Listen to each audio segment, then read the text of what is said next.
हरिओम नमः शिवाय। ही कथा पाण गुरु कृपा सां हासिल करे रहिया आहियूं। महिरबानी करे गौर ॾेई ॿुधजो। गऊं चारण वारा ॿ गुआर ॿार हुआ। वॾो कुझु सियाणो हुओ, अक़लमंद हुओ, मगर नंढो त मूर्ख हुओ। वॾे जी शादी कयल हुई पर ज़ाल पेकनि माइटनि में हुयसि। नंढे भाउ खे चयाईं त मां वञा थो कंहिं ज़रूरी कम सां ॿाहिरि ऐं सुभाणे या परी ताईं मोटी ईंदुसि। तूं वञी माइटनि मां भाॼाई खे वठी अच, मगर ध्यानु रखजांइ त सम्झी सवालनि जो जवाबु सिर्फ़ु हा या ना में ॾिजांइ। घणो न ॻाल्हाइजांइ। जेको घणो ॻाल्हाईंदो आहे उनजी इज़त घटि हूंदी आहे। छो त नंढो भाउ मूर्ख हुओ। हिन चयो त भाउ तसली करियो, मां कुझु ग़लति सलत कोन ॻाल्हाईंदुसि।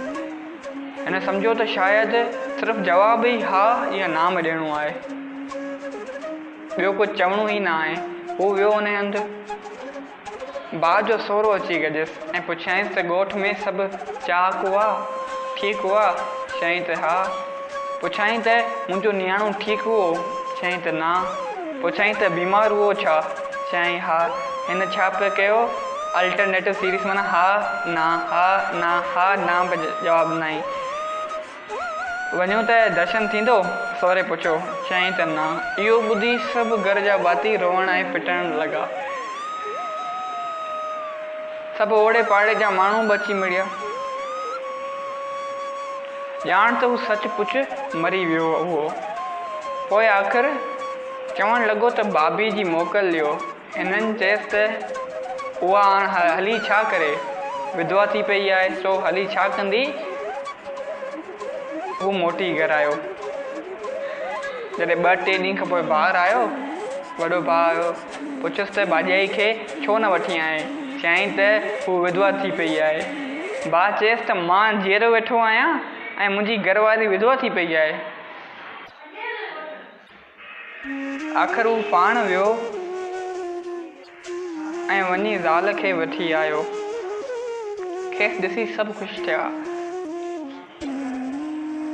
असां बि दुनिया में इहा हा ऐं ना खणी आहे। मां फलाणे देवता खे थो मञां, फलाणे खे ना थो मञां, पर इहा नथा ॼाणूं त निराकार ऐं साकार हिकु ई परमात्मा जा रूप आहिनि। फ़र्क़ु छो अचणु घुरिजे? बाक़ी इहो ॾिसणु ज़रूरी आहे त असीं कंहिंजी उपासना करण जे लाइक़ु आहियूं। निराकार ब्रह्म जो ध्यानु लॻाए सघूं त मुबारक, पर उन में वॾा वॾा योगी बि पहुची नथा सघनि। इन करे साकार रूप जो कंहिं मूर्ति जो ध्यानु लॻाए सघूं दौरान ध्यानु करण लाइ लाभदायक ऐं सवलो रस्तो आहे। भॻवान रामचंद्र जी मूर्ति जो ध्यानु कंदासीं त उन्हनि जे गुण में हर हिकु इष्ट देव मां उन्हनि जे गुणनि ऐं लीलाउनि जो बि ध्यानु ईंदो त केॾा ऐं केतिरा हिन में उत्तम गुण हुआ ऐं कहिड़ो न आदर्शी जीवन जो मिसाल हिन पेश कयो। इन तरह हर हिकु इष्ट देव मां इहो प्राय थो सघिजे छो भॻवान जो इष्ट बि त श्री रामचंद्र आहे ऐं न निराकार ब्रह्म। भॻवान कृष्ण जो एतिरो ज्ञान अर्जुन खे ॾिनो सो ॿुधी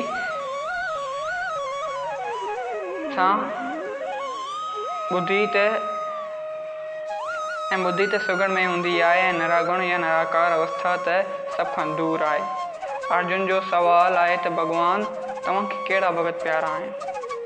जंहिंजो जवाबु भॻवान अॻियां ॾिए थो, जेको तव्हांखे अॻिली कथा में ख़बर पवंदो। चो जय सिया राम। ही कथा पाण हिते समाप्त था कयूं। हिन जो अॻिलो भाग सुभाणे ईंदो। चो जय सिया राम।